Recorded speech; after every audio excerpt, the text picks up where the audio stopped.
Amém. Eu sei que ainda tem bastante gente viajando, né? Graças a Deus, a crise não atrapalhou a viagem dos nossos queridos aí. Tem bastante gente ainda viajando, merecido descanso. Mas que bom que você está aqui. Que bom que você veio hoje. Quero louvar a Deus pela sua vida. E a gente queria conhecer quem está aqui pela primeira vez. Poderia levantar a mão? Quem pela primeira vez está aqui? Tem um casal querido ali. Também. Tem mais alguém? Esse casal é o Rafael e a Alexandra, né? A Alexandra é prima do Sulfite. E eles foram quinta-feira na nossa célula Casulo. Nós conhecemos eles. Ficamos muito felizes em conhecê-los lá. E hoje eles vieram cultuar a Deus conosco. Que Deus abençoe, viu? Fique muito à vontade. Deus abençoe a vida de vocês. Eu quero ler um texto com os irmãos e repartir uma palavra com vocês. Nosso primeiro domingo do ano, né? 2017. Hoje a gente ainda está fazendo aquelas promessas que vale até dezembro desse ano, né? Aquelas promessas que a gente sempre faz. Esse ano eu vou, né? Você sabe da sua listinha. Cada um tem uma listinha, né? 3 meses depois a gente percebe que não está funcionando. Mas enfim, é bom que a gente renove esse propósito. E nessa sua lista aí de renovar esse propósito, de emagrecer, fazer atividade física, ler mais um livro, etc., né? Enfim, você pode colocar também, eu quero me aproximar mais de Deus. Quero, este ano, ter um relacionamento melhor com Deus. De alguma forma você precisa fazer esse esforço. Deus, ele vem sempre ao nosso encontro, mas ele não vai invadir o nosso coração, ele não vai tomar a agenda da nossa mão. Ele espera que você, que eu, que nós façamos alguma coisa para nos relacionarmos com Deus. Relacionamento, como você sabe, tem 2 vias. Então, se uma das partes não quiser, não há relacionamento.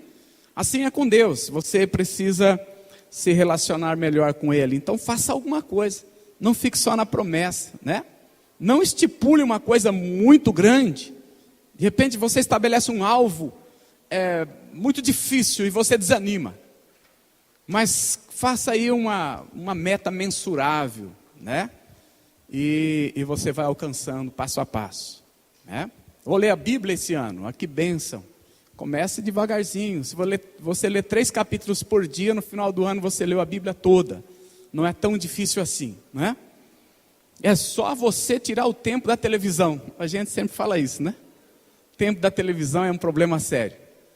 Nós estamos assim, lá em casa a gente desligou a televisão. Ela está inutilizada. E isso está sendo muito bom. Muito bom. A gente percebeu que a gente não precisa desse negócio. Não é que a gente não gosta, não. Não é que a gente não gosta. Mas como é bom a gente dedicar esse tempo para outras coisas mais importantes. E deixar de se contaminar também com muitas coisas. Vamos ler um texto que está no livro de Hebreus. Um texto conhecido. Está no livro de Hebreus. Lá no Novo Testamento, bem lá na frente. Você vai perceber, Hebreus não é um livro pequeno, é fácil de achar. Um pouquinho antes de Tiago, você vai ter Hebreus. Capítulo 12.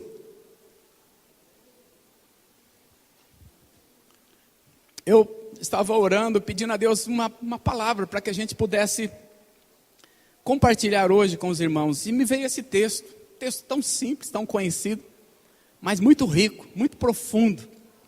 Vamos ler? Vocês encontraram o livro de Hebreus? Amém? Liga aí sua Bíblia aí, Hebreus capítulo 12. Eu vou ler só 8 versículos, mas eu sugiro que você leia o capítulo todo, que é muito bom, muito bonito. Na NVI que eu vou ler diz assim: portanto também nós, uma vez que estamos rodeados por tão grande nuvem de testemunhas, livremo-nos de tudo o que nos atrapalha e do pecado que nos envolve, e corramos com perseverança a corrida que nos é proposta, Tendo os olhos fitos em Jesus, autor e consumador da fé, ele, pela alegria que lhe fora proposta, suportou a cruz, desprezando a vergonha, e assentou-se à direita do trono de Deus. Pensem bem naquele que suportou tal oposição dos pecadores contra si mesmo, para que vocês não se cansem nem se desanimem. Na luta contra o pecado, vocês ainda não resistiram até o ponto de derramar o próprio sangue. Vocês se esqueceram da palavra de ânimo que eu lhes dirigi, como a filhos. Meu filho, não despreze a disciplina do Senhor, nem se magoe com a sua repreensão, pois o Senhor disciplina quem ama e castiga todo aquele a quem aceita como filho. Suportem as dificuldades, recebendo-as como disciplina. Deus os trata como filhos, pois qual o filho que não é disciplinado por seu pai? Se vocês não são disciplinados, e a disciplina é para todos os filhos, então vocês não são filhos legítimos, mas sim ilegítimos. Alguns lugares falam filhos bastardos. Hebreus é um livro bastante interessante. É muito importante, inclusive, esse capítulo que nós lemos, parte dele, no Novo Testamento, porque aqui os cristãos são desafiados a correr e a avançar, e realizar a vontade de Deus, sem desanimar. Irmãos, esse final de ano eu vi muitas pessoas cansadas, abatidas, com muita dificuldade. É um final de ano, parece que a gente vai se desgastando o ano todo. Quando chega no final do ano, com todo mundo que você conversa, né, as pessoas dizem: eu estou muito cansado, eu preciso de férias. Parece que esse final de ano não chega nunca. Eu preciso de descansar um pouco, eu preciso de concluir essa etapa. E os estudantes, né, sobrecarregados com provas, trabalhos, enfim, todo mundo que trabalha sobrecarregado com tarefas extras, todo mundo cansado. E esse cansaço, ele continuado, ele começa a trazer um certo desânimo, porque parece que você não vai ter força suficiente para vencer. Então ele vem trazendo um desânimo. E esse texto de Hebreus, ele é muito interessante, porque ele nos convoca a participar de uma corrida sem desanimar. Sem desanimar. O autor aqui, ele traz a figura de uma corrida, em que você tem uma meta onde chegar. Você tem um objetivo, você tem que chegar até o fim. E ele nos lembra de que Jesus cumpriu a sua missão, enfrentando muitas dificuldades. Muitas, ele sofreu muito. Vocês sabem da história. Ele sofreu muito e sofreu até o final. Ele deu a sua vida. Não foi fácil para ele, ele tinha uma meta. Chegar até o final, até concluir tudo, para que nós obtivéssemos a salvação através da sua morte e ressurreição. Então ele chama a nossa atenção para olhar para Jesus, porque ele foi até as últimas consequências na sua meta, no seu objetivo. E ele nos lembra também de algumas pessoas. Se você volta para o capítulo 11, tem um texto no capítulo 11 que nós chamamos de a galeria dos heróis da fé. Esse escritor, ele vai relatando todos os homens do passado que tiveram lutas, batalhas, dificuldades, sofreram desânimo, teve momentos que eles pensaram que iam perecer, mas eles venceram pela fé. E ele cita alguns nomes: Abel, Enoque, Noé, Abraão, José, Moisés, Raabe, enfim, uma série de outros nomes. O detalhe comum entre todos esses nomes é que eles creram e eles venceram, e eles foram aprovados. Se você vai ler o versículo 39 do capítulo 11, vai dizer isso. Porque eles creram, eles foram aprovados. E Hebreus, esse texto de Hebreus nos fala de fé, mas não é uma fé para a salvação, para alcançar algo, é uma fé para o crescimento, para o fortalecimento, é uma fé de aperfeiçoamento, de maturidade.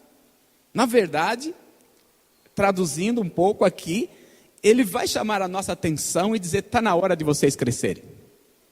Quando a gente chega com aquela lista de reclamação, estou cansado, estou desanimado, olha, não suporto, os meus problemas são tantos, e todos nós temos aquela lista enorme. Aí você encontra o escritor de Hebreus falando assim: vem cá, vou conversar com você, está na hora de você crescer. E eu vou te mostrar umas pessoas que sofreram de verdade. E eles venceram. E aí ele mostra para a gente esse quadro. O livro de Hebreus é muito lindo, porque a gente não sabe quem é o escritor de Hebreus. Ninguém tem certeza quem foi o escritor. Muitos falam que foi o apóstolo Paulo, porque os escritos parecem muito com os escritos dele. Mas outros dizem não foi, porque falta aquela saudação costumeira dele no início da carta. E alguns dizem que sugerem vários nomes, mas ninguém tem certeza de quem foi. O fato é que não importa quem foi que pegou aquela caneta e escreveu, foi inspirado pelo Espírito Santo de Deus. O livro de Hebreus é um livro que aponta todos os fatos do Antigo Testamento, recai sobre ele. Parece que tem um facho de luz que vem jogar no livro de Hebreus. É muito lindo. É muito lindo. Mais importante do que você saber quem escreveu essa carta aos Hebreus, é importante você perceber que ele vai tratar sobre a fé, que ele vai tratar sobre a figura de Jesus Cristo como o supremo pastor, como o supremo sacerdote. Ele traz a figura do sacerdócio levítico e mostra Jesus Cristo. Ele vai falar de vitórias, de vencer, de maturidade, de crescimento. Então vale muito a pena nós olharmos para o livro de Hebreus, não só para esse texto, mas para tantos outros que são enriquecedores para a nossa vida aqui. Tem uma inspiração nesses escritos, uma inspiração muito grande. E ele diz que nós estamos rodeados de uma grande nuvem de testemunhas. Quem são essas testemunhas? Exatamente, ele pega aquela figura do capítulo 11, em que tem aquela série de nomes, e ele coloca esses nomes como se fosse numa galeria. Na verdade, eu gosto de pensar que é um estádio, e que você, nós estamos não na plateia, não na arquibancada, mas lá embaixo, participando de uma corrida. Já pensou nisso, Juliano? Comece a treinar. Nós estamos lá numa corrida. E essa corrida, eu gosto de pensar isso, e eu trouxe aqui para a gente imaginar juntos, uma figura, ou pelo menos três figuras, como se fosse na linguagem aqui do esporte. E a primeira coisa que eu vejo aqui é uma corrida de revezamento de bastão. Sabe aquelas que tem que passar o bastão? É fácil aquilo lá? Simples de tudo, né? Correr e passar o bastão. Parece fácil, mas não é. Por que eu estou dizendo isso? Porque ele está mostrando para a gente a seguinte coisa. Olha, você está no estádio, agora olhe para a galeria, olhe para a plateia, olhe para a arquibancada. Não tem uma turma torcendo. Então, aí ele mostra o capítulo 11. Esses que estão lá é como se fossem aqueles que deram um testemunho tão grande na vida deles, que ecoam na nossa vida, que serve de encorajamento. Que como se eles estivessem lá gritando, vai lá, você consegue. Eu sei que você pode. Você vai conseguir, porque eu venci. Eu suportei, eu passei por dificuldades. E eu consegui. Está escrito no versículo 39 do capítulo 11 que eles creram e tiveram vitórias. Então eles estão dizendo, eu venci, vai lá você também. Não pare. E o desânimo quer que a gente para, não é? O desanimado, qual é a primeira coisa que ele fala? Para mim deu. Tiago, não dá para mim mais. Eu cansei. Não dá. Maurício, continua aí porque eu já não dá mais. Não, mas vamos lá. Ele disse, não vou mais, eu cansei. O cansaço não é problema, porque quando você está cansado, você descansa, está resolvido. Quando a pessoa diz que vai parar, ele está acometido de um desânimo. Ele está acometido de um mal que quer travar a vida dele, que quer fazer com que ele pare. Mas a maioria das vezes ele não tem uma razão real para isso. O desânimo é um mal, é uma coisa do mal que vem para você e diz, olha para você, você não consegue, quem você pensa que é? Acha você vai conseguir? De jeito nenhum. Você é pequeno, você é fraquinho, você é um atleta? Imagina, onde você acha que vai chegar como um atleta? Não é assim que a gente se sente? Assim, eu, bastante acima do peso, imagina, numa raia de atleta, Quantas pessoas estariam olhando para mim dizendo assim, para com isso, você vai passar vergonha, você vai tropeçar nos próprios pés. Você não vai chegar no primeiro bastão. Mas aquele pessoal da galeria está dizendo, nada disso, não ouça essa voz. Vai lá, é difícil mesmo. Tem sofrimento, vai doer sim. Mas vai em frente, você vai vencer. Então, queridos, eu olhei para isso aqui e percebi assim, olha, a corrida de bastão. A primeira figura que eu vejo aqui é que você está correndo. Você já está nessa corrida. Você já está nessa corrida. Agora, depende de você. Você vai receber o bastão ou não?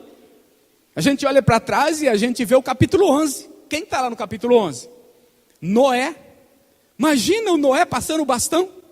Ah, Noé, estou com muita dificuldade. Sabe como que é? A minha vida é difícil. Fala, sua é difícil? Eu tive que construir uma arca num tempo que não chovia. Ninguém acreditou em mim. Mais de 100 anos fazendo um negócio num tempo que não tinha tecnologia, não tinha serra. Não tinha serra elétrica. E eu tive que derrubar árvores, fazer tudo isso, e todo mundo zombando. Até a minha família falava que eu estava doido, caduco. Agora você ia falar que você tem dificuldade? Aí você fala, pelo amor de Deus, com Noé não dá para conversar, eu vou mudar de raia, porque não dá, né? Mas aí você vai ver que não tem só o Noé. Tem o Enoque. O Enoque vai dizer para você assim, olha, vou te dizer uma coisa, a vida nunca foi fácil. E lá no meu tempo era mais difícil ainda. Mas eu tinha um relacionamento tão próximo com Deus. Tão próximo, eu era íntimo de Deus. Então o desânimo nunca me pegava. Quando vinha o desânimo eu falava, oh, show, sai para lá. Eu sei que é difícil, mas eu vou vencer. Por quê? Porque eu estou olhando para Ele. Eu não estou confiando nas minhas forças. Aí você fala, mas a Enoque é diferenciado. O Enoque, a Bíblia diz que ele desapareceu. Deus levou ele, ninguém sabe para onde. Não houve sepultamento de Enoque. Não, ele era assim com o papai lá. Não dá para conversar com Enoque. Mas tem mais quem? Meu Deus, tem Abraão. Como é que a gente vai conversar com Abraão? Abraão é o pai da fé. Como a gente vai conversar com Moisés? O Moisés apresentou uma lista de reclamação e falou, Deus, eu não vou lá no Egito porque eu conheço aquela gente. Conheço aquele rei, não vai dar certo. E Deus falou, Moisés, é você que vai tirar aquele povo do Egito. O Moisés fala para você, você acha que é difícil? Está difícil para você, Roger?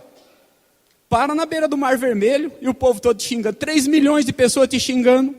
E dizendo, ei, você tirou a gente do Egito para morrer aqui? Pelo menos lá tinha sepultura. Você acha que está fácil, está difícil para você? Então nós estamos numa corrida que tem uma galeria. E eles olhando para nós e dizendo, vai em frente. Para de ser mole. Para de dar desculpa. Você está aqui para vencer. Se você perceber, o texto nos dá esse detalhe, nos mostra que nós não estamos sozinhos. E nós estamos aqui nós recebemos um bastão.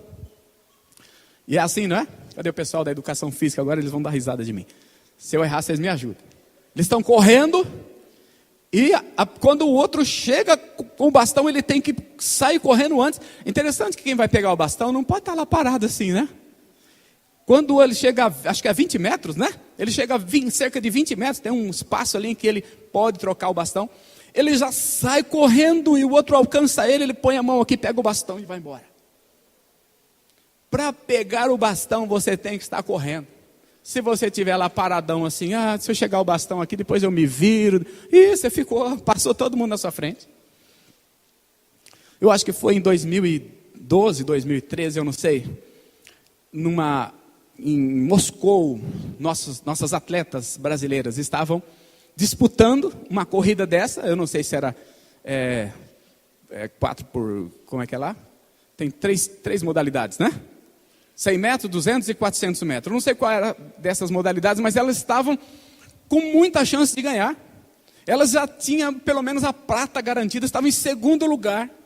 E tudo certo, o narrador ali dizendo, vai dar Brasil hoje lá na frente. Na hora de passar o bastão, elas derrubaram o bastão. Saíram decepcionadas. É muito importante essa troca de bastão. Tem que ter uma sintonia, tem que conhecer, tem que saber por quê. E tem que estar com muita vontade. Você imagina um atleta, você correndo, e você vai passar o bastão, o outro lá está desanimado. Fala, dá aí esse bastão, vai, eu vou. Não vai dar certo. Claro que não foi o caso delas, houve um erro. Mas o bastão caiu e foram desclassificados quem já estava com uma mão na medalha. Você está correndo, alguém está passando esse bastão para você, tem uma nuvem lá de testemunhas do passado, e estão clamando por você, estão dizendo, vai que você consegue. Esse revezamento. Eu e você recebemos esse bastão. Agora o que nós vamos fazer? O que nós vamos fazer com esse bastão? Você vai desanimar? Se você parar, você não passa o bastão para o seu amigo da frente, para a pessoa que vem na sua frente. Ele também vai ser prejudicado, todo mundo vai perder por causa disso. Você recebeu o bastão, você recebeu uma vida, você cresceu, você recebeu uma família, você tem uma profissão, você recebeu uma fé cristã. E essa é a figura, quando você recebeu uma fé cristã, botaram o bastão na sua mão e disseram, corre, vai, passa para frente. Eu fico pensando se os apóstolos de Jesus não tivessem passado o bastão. Nós conheceríamos Jesus hoje? Quando Jesus ressuscita, eles estão lá no mar pescando. O bastão estava quase caindo da mão deles. Estava quase caindo da mão deles. Jesus foi lá, vem cá. Bastão, você tem que passar o bastão. Não pare não. E aí eles acordam, eles se levantam, e eles vão, e eles começam a passar o bastão, e vem a perseguição, os reis, os poderosos disseram, nós vamos acabar com vocês, nós vamos destruir. Vocês não vão falar mais o nome de Jesus aqui. Eles disseram, nós jamais vamos parar de passar o bastão. E esse bastão do cristianismo vem sendo passado, chegou na minha mão, na sua mão. O que nós vamos fazer? O que é que nós vamos fazer? É uma responsabilidade muito grande. O maior desafio nosso é não deixar esse bastão cair. Uma sociedade inteira precisa passar esse bastão para frente. Uma geração tem que passar o bastão para outra geração. Uma geração tem que dizer para outra. É tão importante isso que quando você olha para um filho problemático, você vai olhar que tem um pai problemático atrás. Não passou o bastão direito. Não tinha um legado ali. Não fortaleceu aquele filho, não instruiu, não ensinou. E o bastão está caindo. E aí você vê famílias fragmentadas, problemáticas. A mãe para a filha, e assim é. Na igreja é muito importante isso. Os líderes têm que passar o bastão para os outros. Quantas vezes nós somos tão equivocados com isso? Nós achamos que somos absolutos. Não, aqui ninguém, aqui sou eu, pronto. Quando eu morrer, acaba isso aqui, fecha, porque eu sou... Não, nós temos que passar o bastão, nós temos que instruir, nós temos que fazer discípulos. Essa figura é muito importante, você tem que entender isso. Você recebeu um bastão e você precisa passá-lo para frente. Agora para de dar desculpa. E nós damos muitas desculpas. As pessoas dizem, mas a igreja decepciona. Tem um monte de coisa errada na igreja. Os líderes fazem coisas erradas. Os líderes só fazem escândalo. Eu não aguento mais igreja. Isso é desculpa, sabia? Porque alguém deixou o bastão cair, agora você vai culpar todo mundo? Porque alguém não passou o bastão adequadamente? Porque um atleta falhou, todo mundo vai ser penalizado. Todo vai ser comprometido. Mas nós gostamos de dar essas desculpas para justificar o fato de nós não prosseguirmos. A igreja do Senhor Jesus nunca parou e nunca vai parar.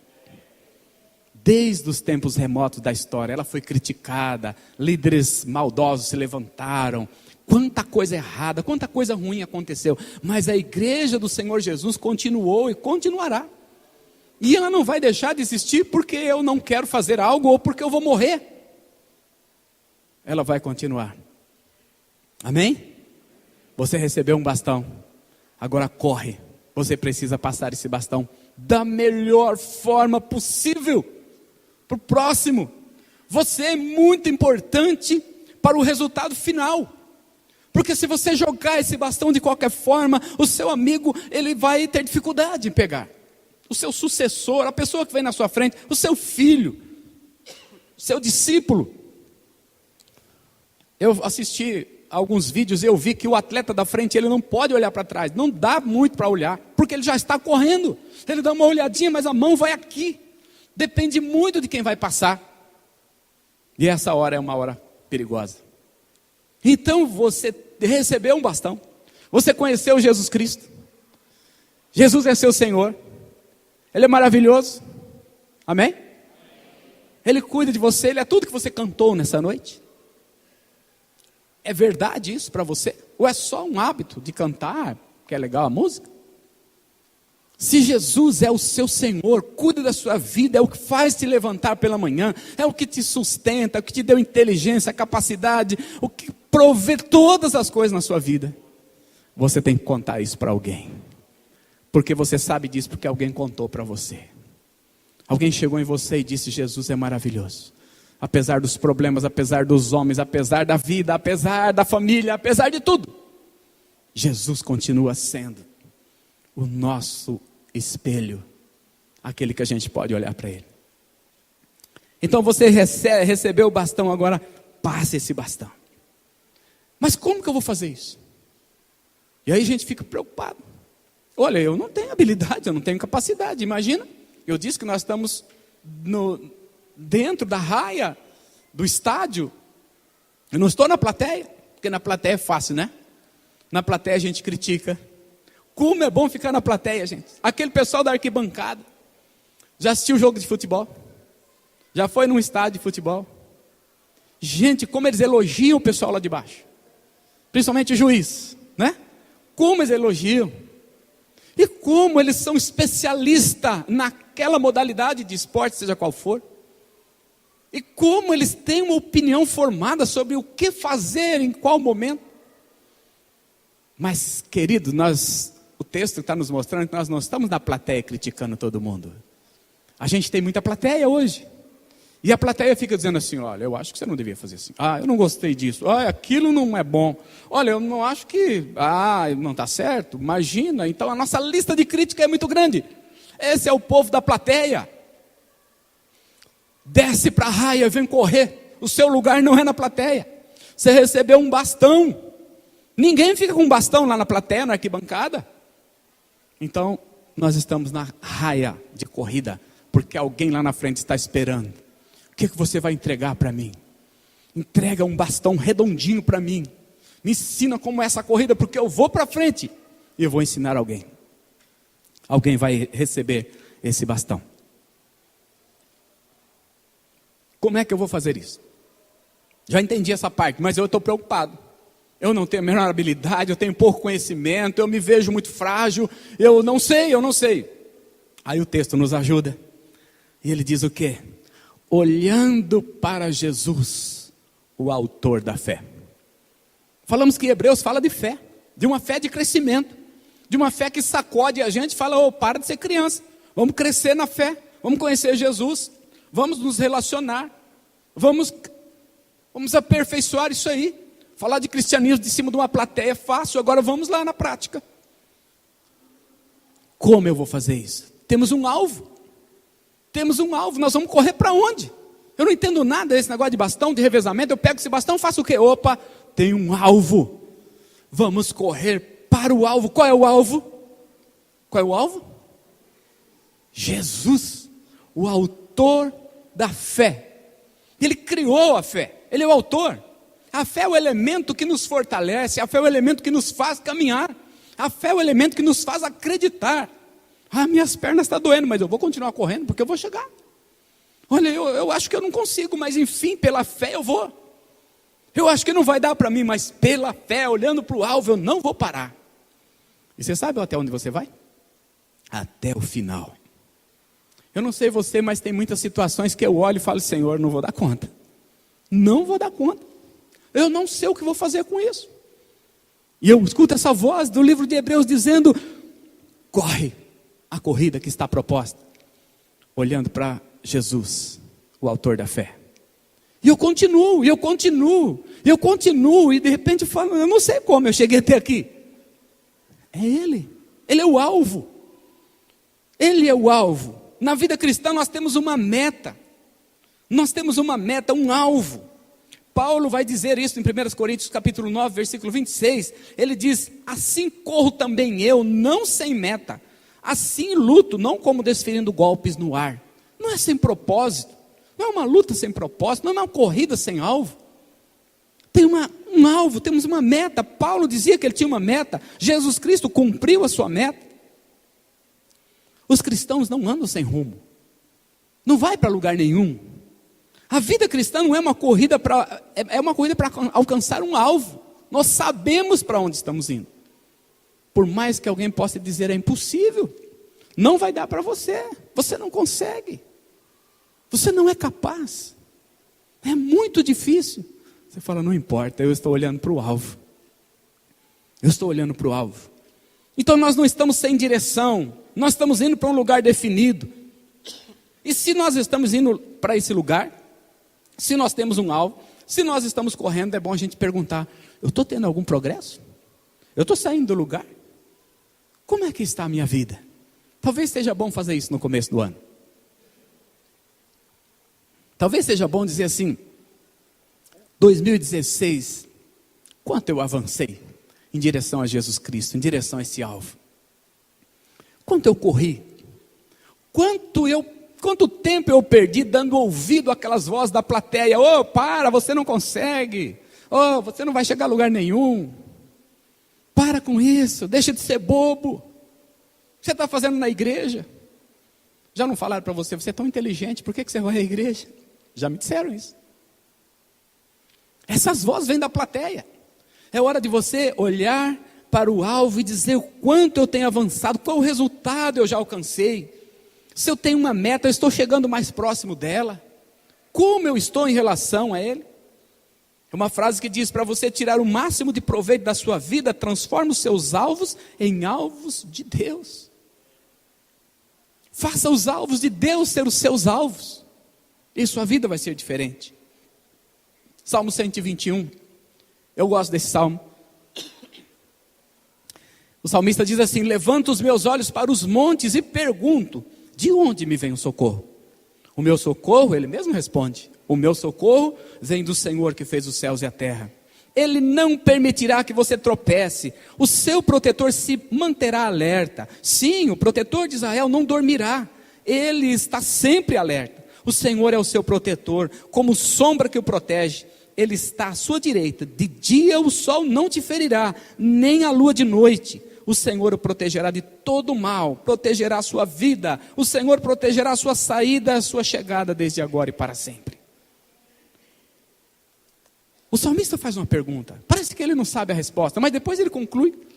Ele está num lugar de muitas montanhas, cada montanha daquela tinha um altar a um ídolo, a um Deus, e ele fala: eu estou em angústia, eu estou com problemas. E eu olho para todos esses montes e pergunto: de onde virá o socorro para o meu problema? E ele chega à conclusão: não é nenhum desses altares, não nesses montes. O meu socorro vem daquele que fez os céus e a terra. O nosso alvo é Jesus Cristo. Sabe por que às vezes você fica angustiado? Sabe por que às vezes você acha que vai perecer? Sabe por que você desanima? Porque você tira os olhos de Jesus. Você tira os olhos de Jesus, você olha para as circunstâncias. Quando você olha para as circunstâncias, elas são desanimadoras. Assista o Jornal Nacional e fique animado, por favor. Você consegue? Eu não consigo. Abre um jornal aí, compra na banca, vai lá no Maurício, compra o jornal. Maurício, estou fazendo propaganda da banca. E veja as notícias que tem lá. Ninguém propaga coisas boas, só tragédias, só coisas ruins. Eles ficam procurando notícias ruins e você tem a impressão que no mundo só acontece coisas ruins. Por isso você precisa ir numa igreja, você precisa ir numa célula para você ouvir bênçãos. Tem pessoas sendo abençoadas, tem pessoas dando testemunho. Não são falsos, fingidos, não estão, sim, estão dentro desse mundo cheio de problemas. Mas eles estão dizendo: Deus está me abençoando apesar dos problemas. Eu estou vencendo. Mas se você olha para a televisão, e aquelas pessoas que ficam bitoladas naquilo, ficam catalogando: você viu a notícia de hoje? Você chegou a ver que tragédia? Você viu lá, o William Bonner falou um negócio, eu não entendi direito, mas eu acho que vai ser uma coisa ruim. A gente fica assim. Tira os olhos de Jesus, olha para as circunstâncias. E você começa a dizer, olha, comigo tudo acontece de ruim. E vai piorar, porque eu sei que é sempre assim. Onde você acha que você vai chegar? Você imagina um atleta desmotivado. O que acontece com ele?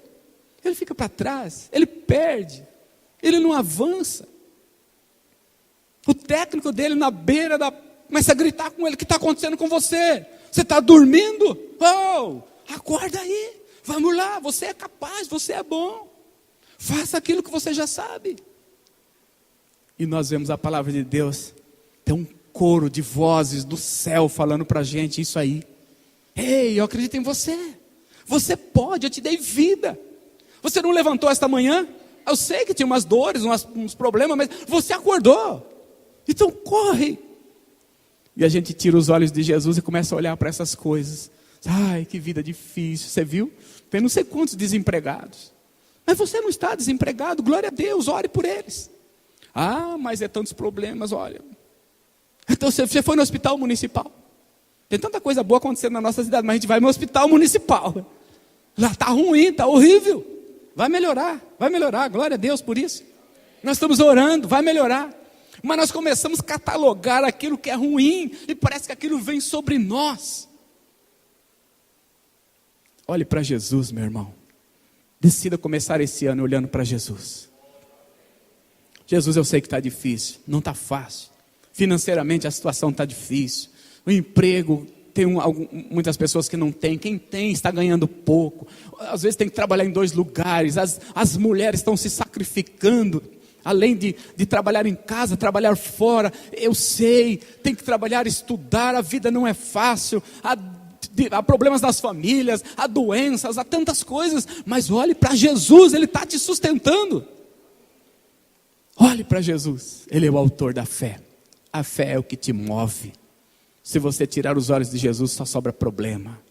E aí você começa a afundar. É interessante que Jó foi uma pessoa que sofreu sérios problemas na vida dele. Mas ele não deu ouvido às vozes da plateia. Ele continuou firme em Deus e no final ele teve vitórias.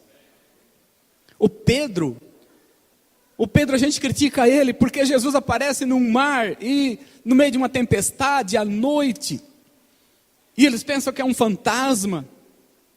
E quando Pedro percebe que é Jesus, ele diz, é o Senhor. Eu não sei o que ele ouviu, porque, não é? Aquele barulho de onda, vento, aquela coisa. E ele entendeu que era Jesus, ele disse, é o Senhor, deixa eu ir aí também. E Jesus falou, vem Pedro.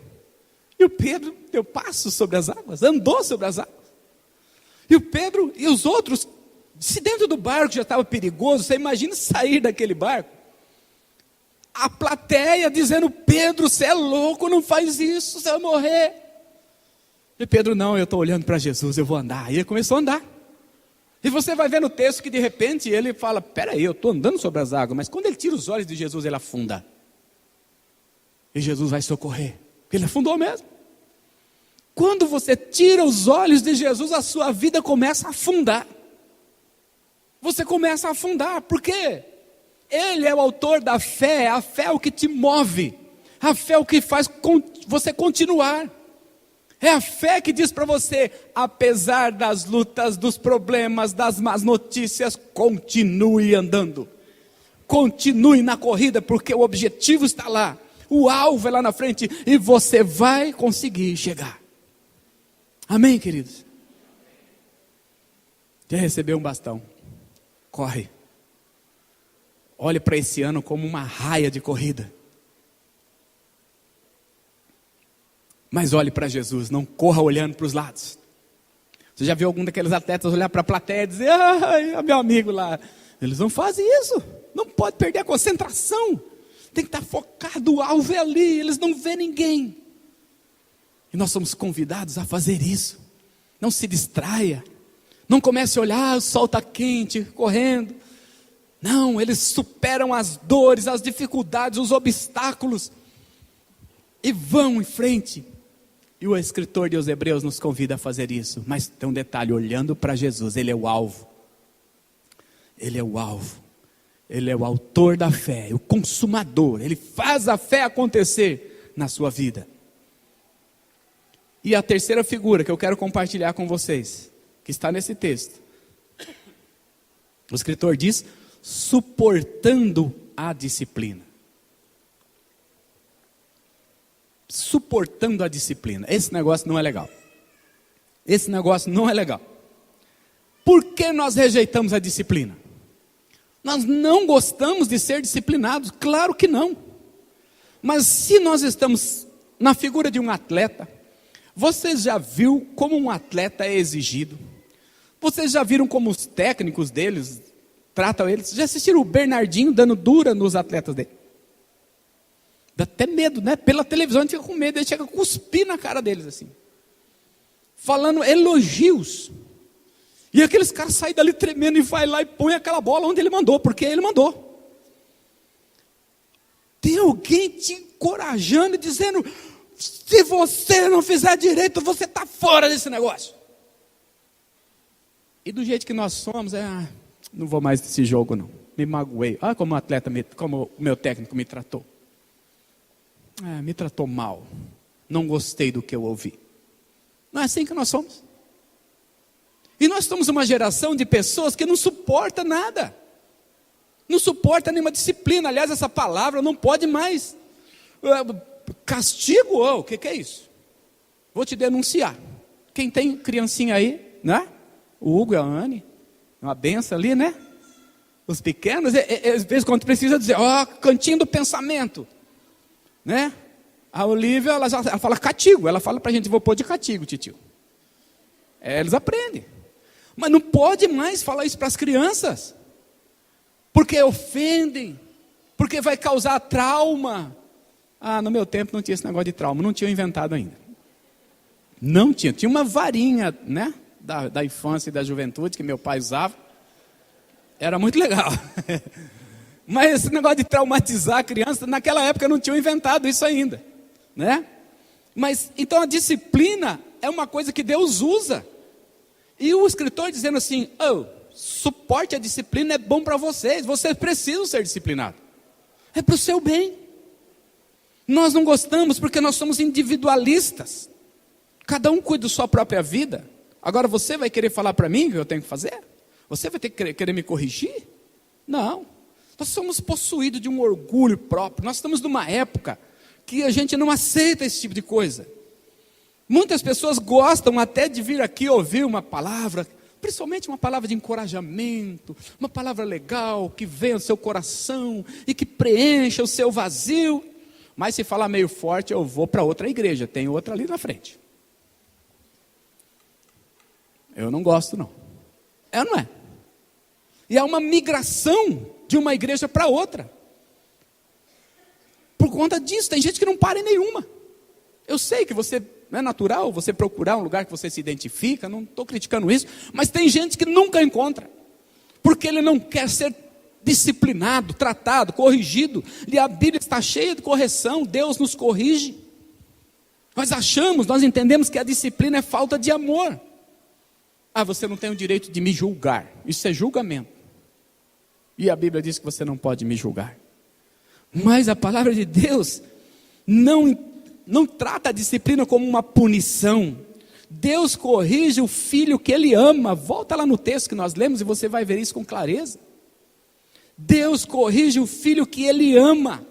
A disciplina de Deus é para o seu bem, é para o seu crescimento, é para você reconhecer que algo precisa ser mudado.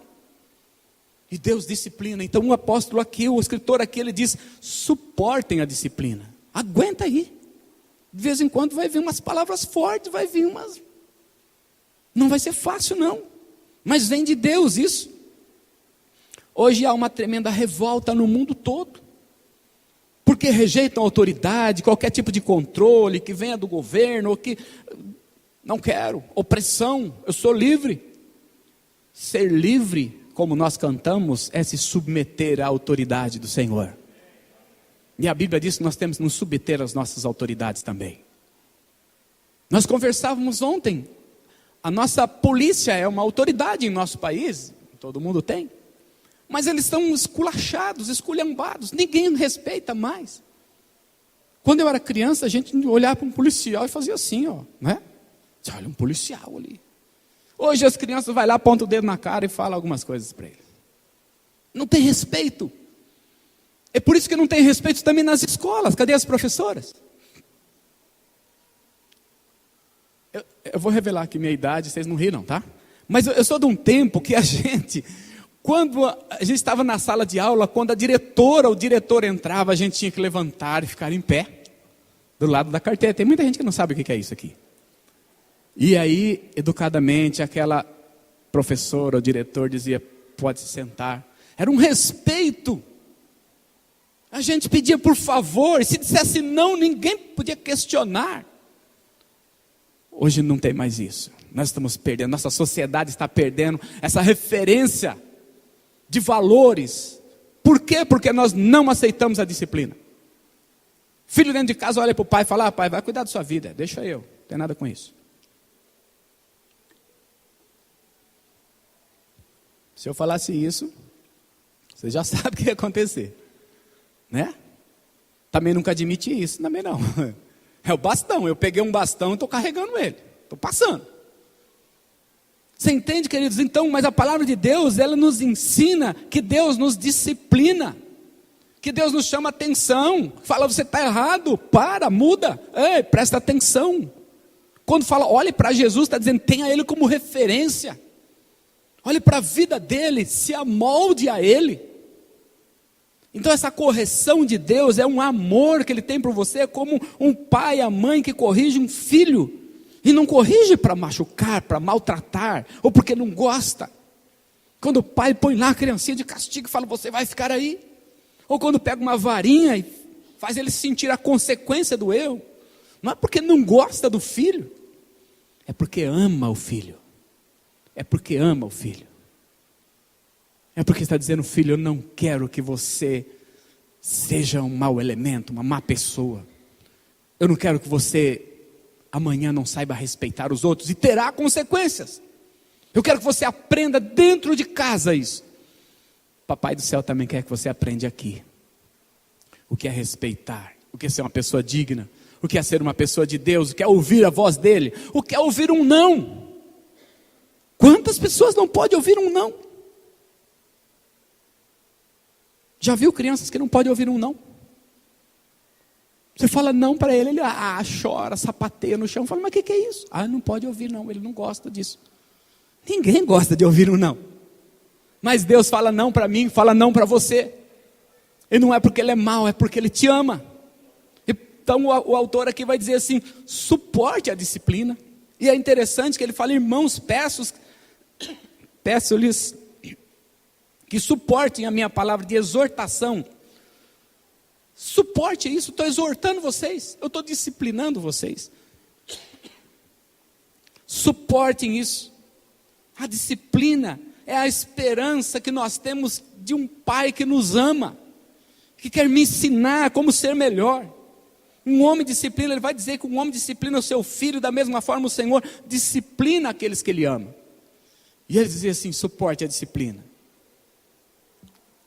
Em Hebreus, a figura de disciplina, de correção, é de um pai que ama.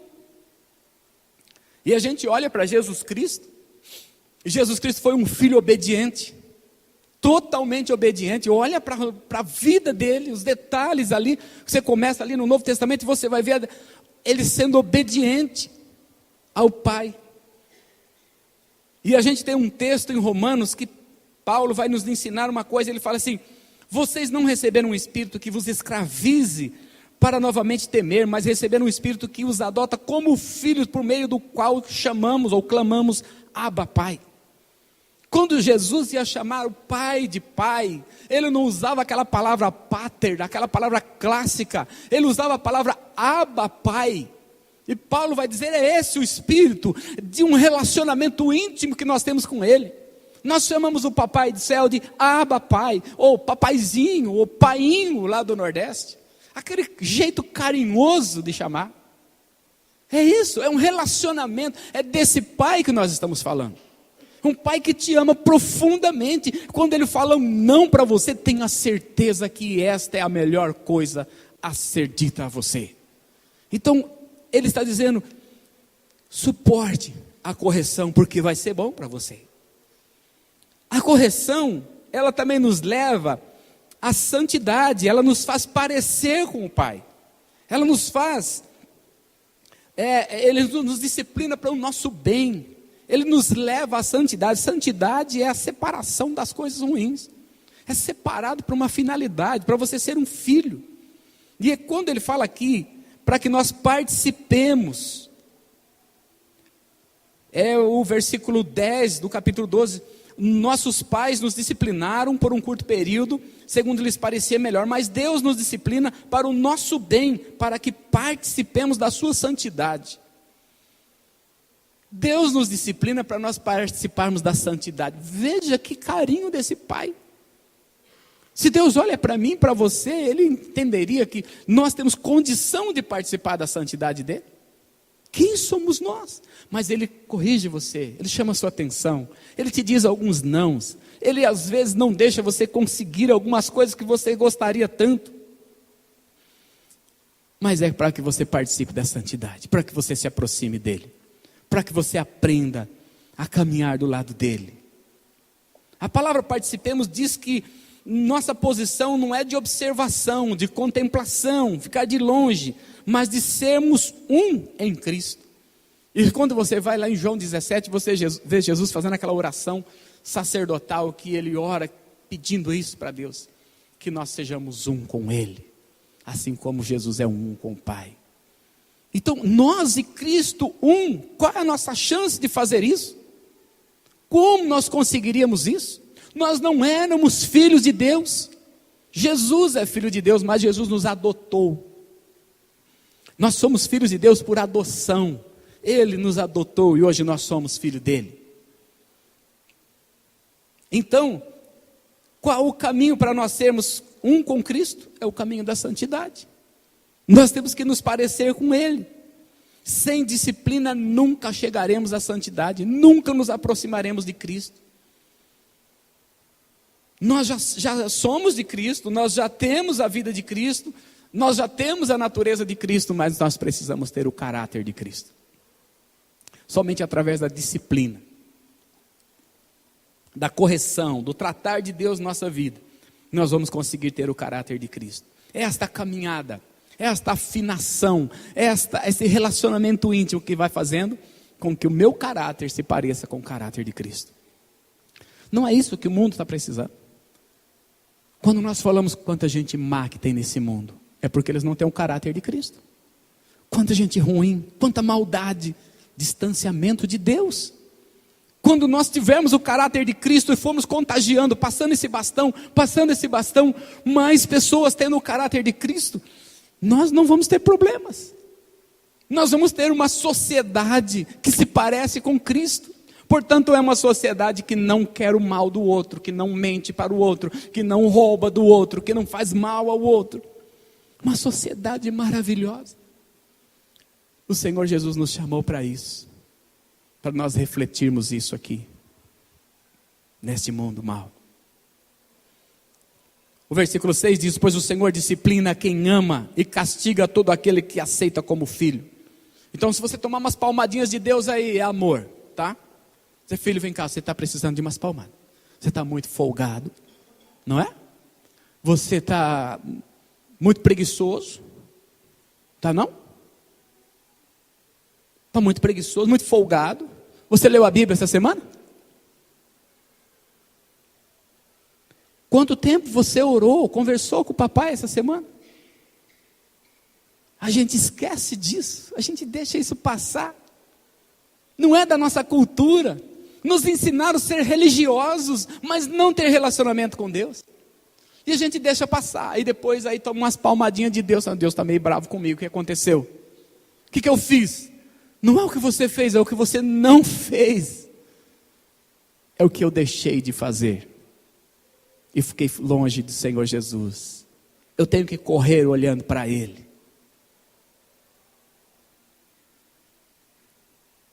Nesse versículo, que diz aqui que Deus disciplina, castiga quem Ele ama como filho. Ele nos ensina que a disciplina vem de Deus. Que Deus disciplina todo cristão, todo filho. e que Deus sempre age por amor, nunca vai fazer por conta do seu orgulho, por conta da sua maldade, que não existe nele isso. Ele não vai fazer por ira, por raiva, por egoísmo. Ele jamais perde o controle, mas Ele deseja levar você e a sua vida na direção do caráter de Cristo, algo que você quer fazer, mas não consegue sozinho. Sem Jesus você não consegue. Então nessa corrida você precisa olhar para Jesus, receber a repreensão, ter o alvo que é Cristo, seguir em frente, e só assim você vai ter vitória. Não é uma palavra boa de ouvir, eu sei, poderia ser outra, muito melhor, mas queridos, o próprio texto vai dizer que a disciplina no momento ela não é agradável, no momento ela não parece boa. Um pouquinho para frente de onde nós paramos a leitura, ele vai dizer isso, mas depois ela tem um bom proveito, ela vai produzir um resultado. Você corrige uma criança, na hora ela não gosta, ela chora, ela fica contrariada, mais tarde ela vai entender que você estava fazendo a coisa certa. É bem isso que Deus faz com a gente. Então a correção, no momento da correção ela não é legal, mas depois ela vai nos levar a parecer com Cristo, vai nos levar à santidade.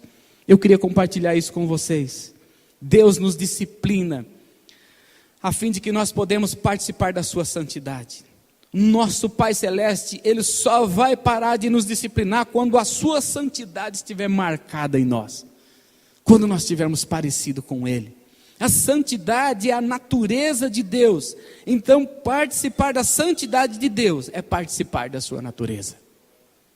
Para isso nós precisamos ser transformados.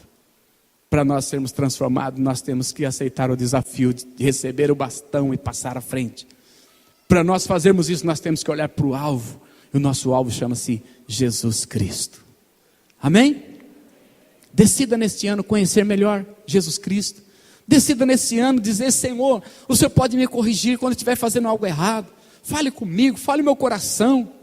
Eu não quero ser um filho mimado, que não aguenta um não, que não aguenta uma bronca.